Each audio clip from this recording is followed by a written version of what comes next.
They said, stop, put your hands up. That's exactly what he did. He got out his car, just like they asked him to. That's how he got to the back of his car. That's why they didn't shoot him at the car door or in front of his car. They shot him behind his car because he did exactly what they told him to do.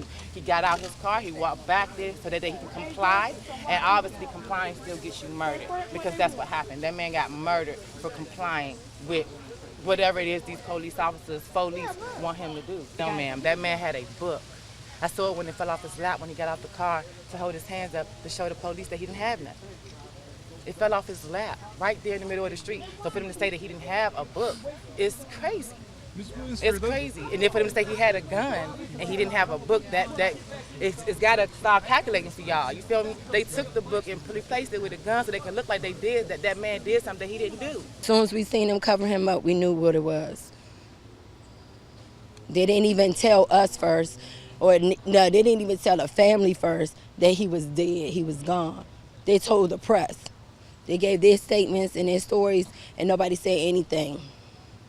And they just kept roping us all further and further back.